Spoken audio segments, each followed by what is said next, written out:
Okay, so we are picking up where the video dropped off at U for urban ecosystems. So what are some examples of urban ecosystems? New York, I think would be one Why do you say New York? because it has like a mix of people and buildings, which were man-made, and like Central Park, which has a bunch of animals in it. Exactly, it's just like our picture here with the buildings and the foresty area and the water. It's a good mix of all of them, right? Mhm.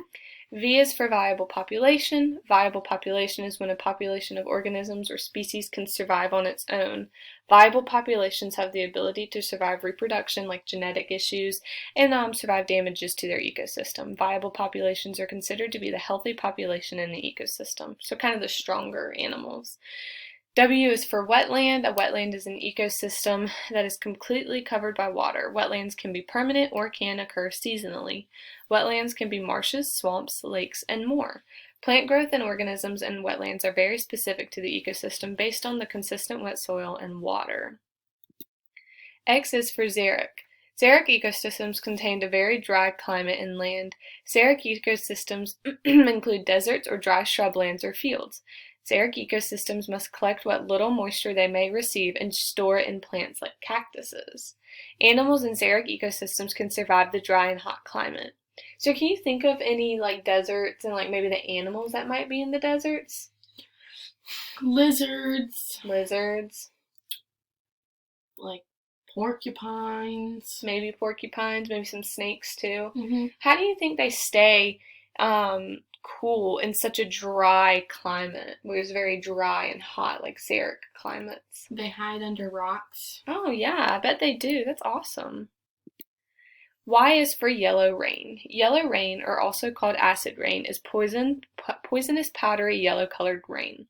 Yellow rain is very damaging to organisms and ecosystems.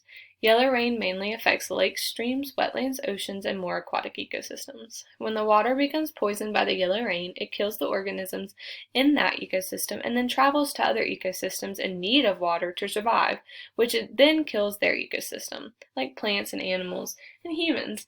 So when it rains and it goes in these lakes or rivers, and then the lakes and rivers go down the stream and splash on trees, and because the trees need water to survive, right? And then those trees drink that poisonous water, they die. Can you think of maybe how, like, where the poisonous or yellow rain may come from? Like, what causes that? Pollution, You think probably. pollution? Like maybe like in our picture, the smog from the factories? Mhm. Yeah, you bet. Do you think that's really dangerous and damaging? Yeah, I think so too. Z is for zooplankton. Zooplankton are microscopic organisms found in water ecosystems. Zooplankton are found in oceans, lakes, streams, and other water ecosystems. Zooplankton are key in the food chain because though small, they provide energy from algae to large organisms. And here are some examples. Have you ever seen any zooplankton? No, No. Why do you say no? because they're so small. They're so small, just like here. It says they're microscopic. So there's little tiny things that are just floating in the water when you're in the ocean. You don't even know they're there. But they play a big role in the food chain like we talked about because they feed off of the algae and they provide energy for other fish. So awesome job. And then we have all of my sources through here for the pictures. And then we have our ELA connections. So for listening, the ABC book is great for having the students use their listening.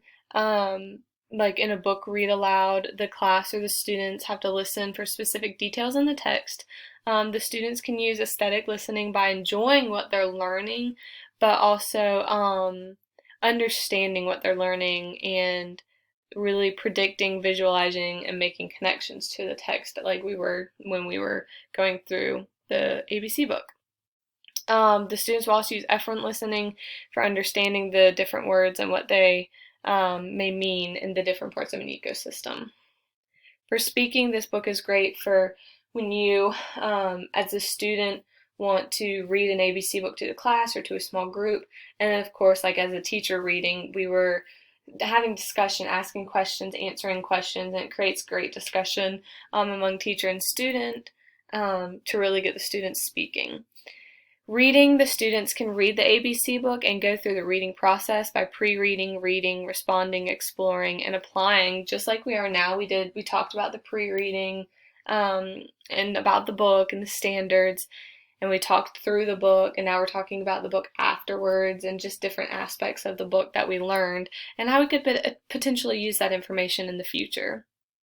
Um, and then, of course, deeply understanding the theme and their topic and the information.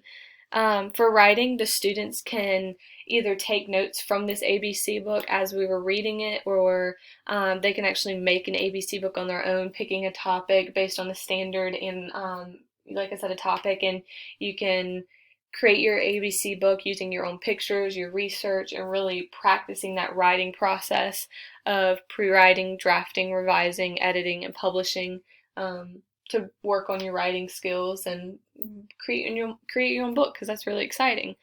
For visually representing the book, of course, using specific colors, not a broad selection of colors, but certain specific colors, and highlighting, like I did in my ABC book, the word, for example, zooplankton. We highlighted that word in a certain color each time it was used in a sentence, just to let that word pop and show you how to use the word, the understanding or the meaning behind the word, and without overwhelming the student or the learning process.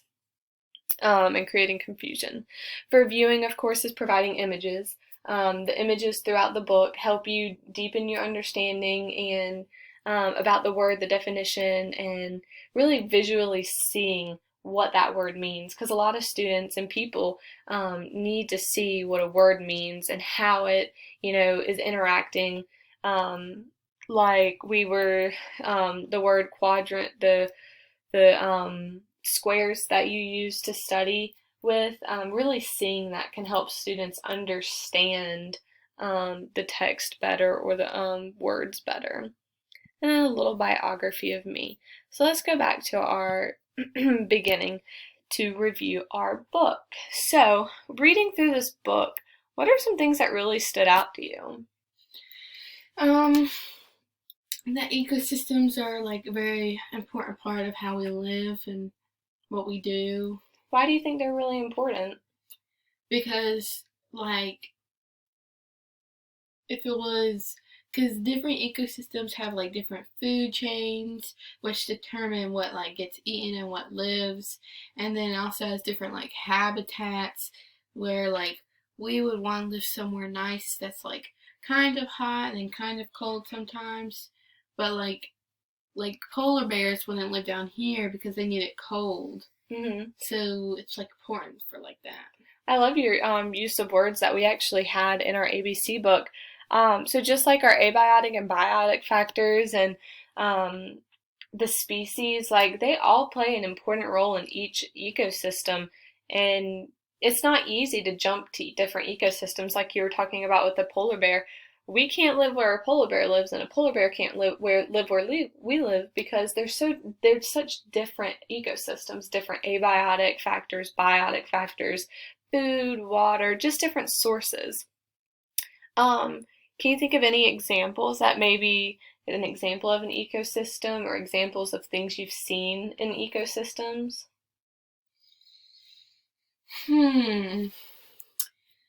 A marsh is an ecosystem, Mm-hmm. and there are like frogs and fish, and there's grass, and there's water, and then the food chain there is like the little plankton in the water and stuff get eaten up by like a frog, and then grass is eaten by like the like geese or whatever that live there. So, where have you seen a marsh before? Mm, they're around in North Carolina. Right? Yeah, like by a pond and Yeah, stuff. like maybe in a pond in your neighborhood, and Mhm. you see just small little minnows and stuff. And a lot of these ecosystems really are around us, and you may not think about them, but reading this book will help you point out, like, wow, like that's a part of an ecosystem, you know? Mhm. Um, So, what did you think about this book? Did you find it helpful? Did you learn a lot? Did you Yes. ever get confused at any point? No. No? Did you like that the words were highlighted? I Yes. found that really helpful, you know? Mhm. Helps you figure out how to use the word in the text and really deepening your understanding of what the word means, right? Mhm. Do you have any questions? No. All right.